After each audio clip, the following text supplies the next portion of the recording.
Alhamdulillahi Rabbil Alameen wa salatu wa salamu ala ashrafil anbiya'i wal mursaleen Muhammadur Rasoolullahi sallallahu alayhi wa ala alihi wa sahbihi wa sallam tasliman kathiran kathira. My brothers and sisters, we are on the 8th of the Khutb, talking about the leadership style of Rasoolullahi sallallahu alayhi wa ala alihi wa sahbihi wa sallam. And today I want to talk about that very critical aspect of his life, alayhi salam, and that is the focus on excellence and being extraordinary. Why extraordinary? Because good enough never is. As we work towards a great goal, you will often become restless, irritated, and impatient, and inclined to take shortcuts and cut corners, all for the excellent reason that you want to see the project up and started as soon as possible. But in this urgency, there will be the tendency to accept compromises. I want to warn you of the biggest danger to success, the C word, compromise. Because to compromise is to die a death without honor. Those who have the courage to work for a great goal understand that possible and impossible are terms that define your own standpoint, how you see yourself. They point to who you are, not to the goal at all. Soaring at 30,000 feet is possible for an eagle or for a man in a flying machine. It's not possible or impossible in itself. All it needs is for you to ask, how can I do it? Not, can it be done?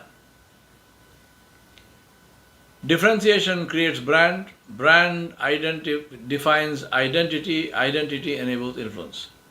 Influence inspires followers and loyalty and the opportunity to change society.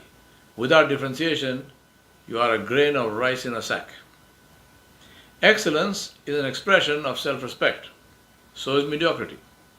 We strive for excellence not because somebody is watching or because we are playing to the gallery, but because excellence is about us, how we see ourselves, what we think of ourselves, how we choose to define ourselves. We define ourselves, and the world accepts that definition and treats us accordingly. So think before you define yourself. There's a famous quote of Henry Ford, who said, "If you say you can succeed or fail, I believe you."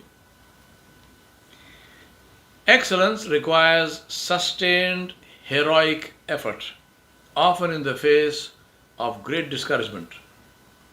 Only those who revel in the effort can excel. The adrenaline drives them. Paradoxically, they are goal-focused but take pleasure from the difficulty of reaching the goal. For them, the journey is the destination because the excitement is only in the chase and ends with the catch. Mount Everest is a worthy goal to strive for because its dimensions are measured in height. The same distance on level ground wouldn't be worth talking about. It's the difficulty which adds value to the goal. If you think success is difficult, try failure. To accept mediocrity is to accept failure at the start. Mediocrity ensures that your failure is permanent. That drug is called compromise. I know that there are mediocre people in the world, and there are more mediocre people than those who achieve excellence. But ask yourself, who would you rather be? Who would you like to emulate? Who do you choose as your role model? That is why Tipu Sultan Shahid, the Muslim ruler in Mysore, he said one day in the life of a tiger is worth more than 100 years in the life of a jackal. ask yourself which life you would like to live. For in the end, both die. Compromise is to attitude what cancer is to the body. The body doesn't fight cancer because it accepts it and it does not recognize the threat. It accepts cancer cells because they are its own cells until they kill it. Only those who hate mediocrity can excel. Not dislike, not be irritated, nothing mild. But those who pathologically hate mediocrity, those who cannot stomach it at any cost, those who are repelled by it and find it disgusting and abhorrent and hateful and do anything to get out of it. Compromise, like cancer, destroys from within. But unlike cancer, it is infectious. Mediocre people infect others and make them mediocre. Excellence takes effort. Few make it. Failure is painful. Nobody likes it. Mediocrity is the narcotic which makes destruction seem acceptable. So people settle for less than what they can be. They get distracted by others and their mediocre efforts. They make excuses as if they can change reality. They imagine that if they can find others who will agree with them, their mediocrity will be acceptable. It will be to other mediocre people. But to those focused on excellence, who look not at others but at their own potential and beyond it, mediocrity is despicable, no matter what guise it comes in. And to tell you the truth, the mediocre ones also recognize this in the dead of the night, when they are alone with themselves, that their efforts don't even begin to approach the boundaries of what could have been if only they had not compromised. Failure is not the enemy of excellence. Mediocrity is. Failure is painful and drives effort. Nobody willingly fails or remains in failure, but mediocrity is anesthetized failure. It is fatal because the victim does nothing to counter it because he can't feel the pain. I remind myself about a basic principle that I have always followed in my own life. It's better to fail trying to achieve an extraordinary goal than to settle for a compromise. Why extraordinary? Because good enough never is.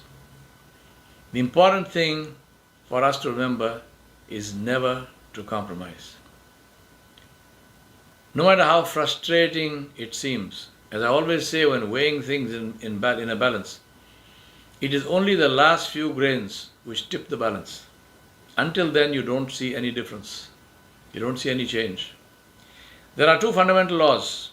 One, the balance will not tip until the last few grains fall into the pan. Number two, the last few grains always tip the balance. Both laws are equally true.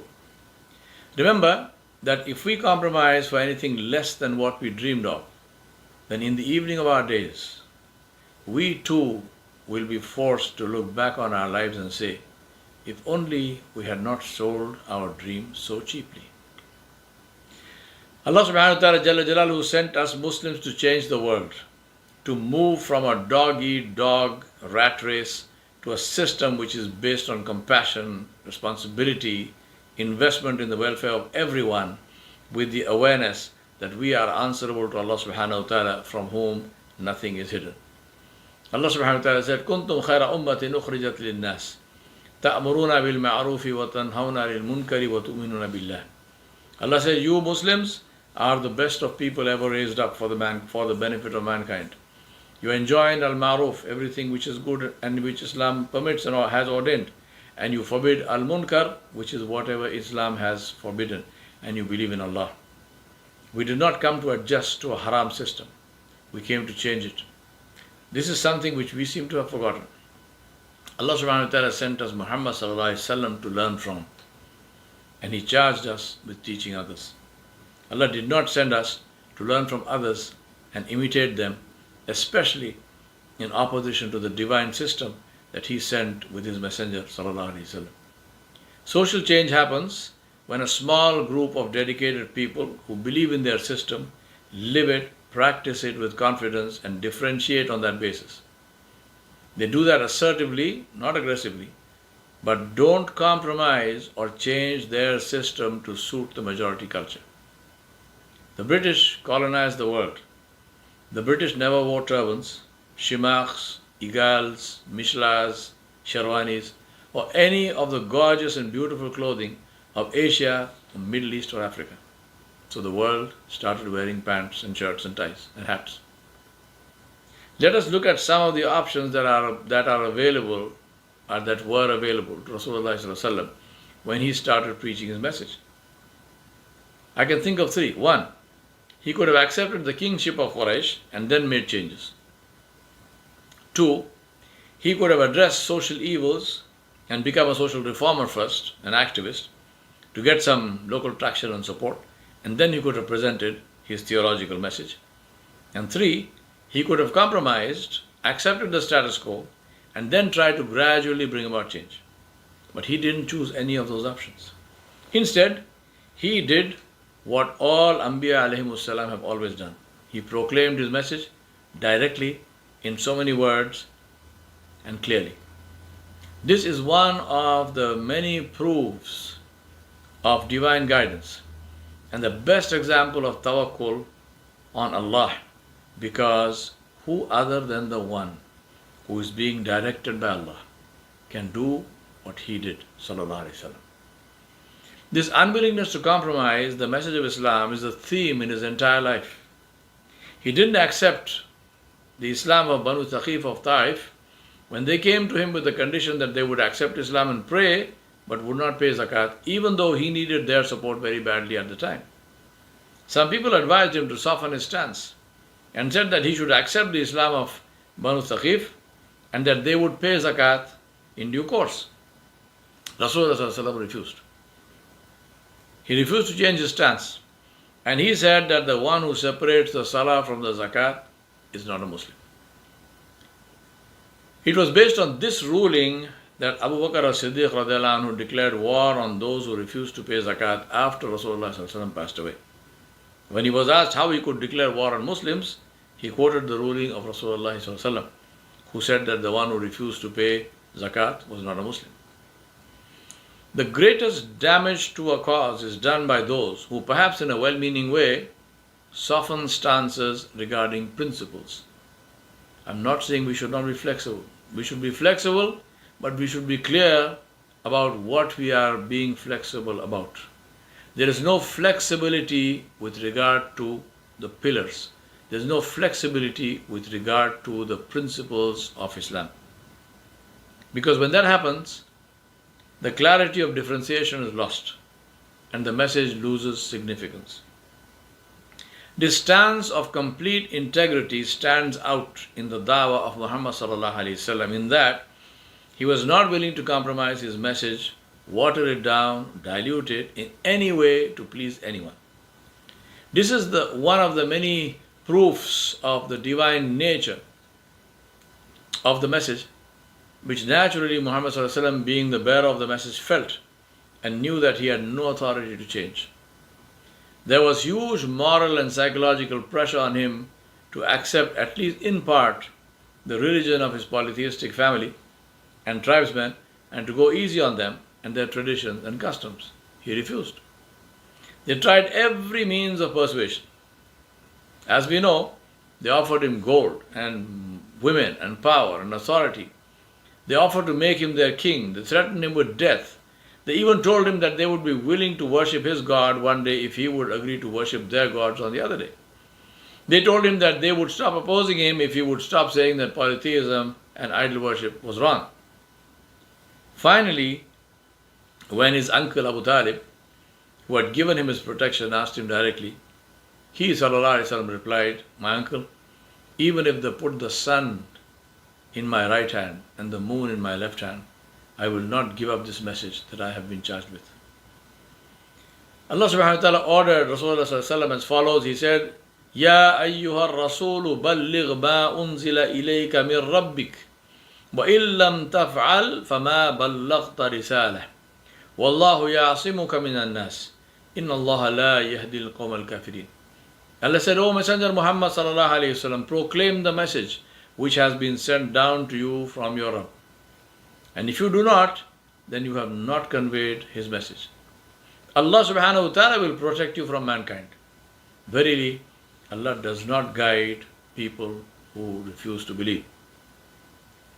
Before I go further, let me reflect on what we do today in the name of all sorts of apologetic stances in Islam, where we are willing to bend over backwards, water down the message, allow all sorts of innovations into it, and do anything but speak clearly and directly.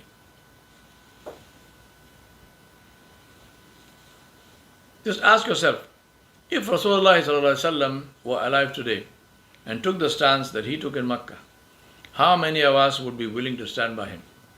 Today we are even afraid to follow the Sunnah and to be recognized as his followers. What a shame. May Allah help us. The lesson, my brothers and sisters, for a leader, the most critical thing is to differentiate from the rest based on his message. If the leader compromises his message for the sake of popularity, material gain, followership, or anything else, the uniqueness of the message will be lost, and it will lose its value as a clear standard on which to model all actions. This is naturally not easy to do, as there are a lot of societal and other pressures to conform to existing norms and values and customs. To stand out as different, especially when this means to go directly against the existing system, is not easy. But it is an essential criterion that distinguishes the leader. For people follow the leader, his identity, the goal he is leading towards, and what the followers will gain because of following him. They must understand this. All of these must be clear, unambiguous, and inspiring.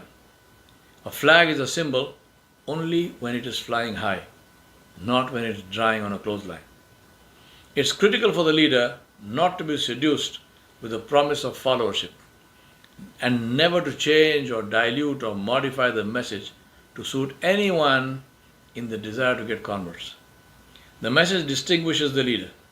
If he compromises that message, then he has lost everything. This is the biggest argument in favor of differentiation and against assimilation and losing one's identity that I can place before you. Someone who does not have the confidence to differentiate and is content with being one sheep in a flock is completely unfit to be a leader. Being a leader means to take a hard stance sometimes and to get used to feeling lonely. The tiger walks alone. Sheep have lots of company. The choice is ours. ربنا فاغفر لنا ذنوبنا وكفر عنا سيئاتنا وتوفنا مع الأبرار ربنا آتنا في الدنيا حسنة وفي الآخرة حسنة وقنا عذاب النار وصلى الله على نبي الكريم وعلى آله وصحبه أجمعين برحمتك يا أرحم الراحمين والسلام عليكم ورحمة الله وبركاته.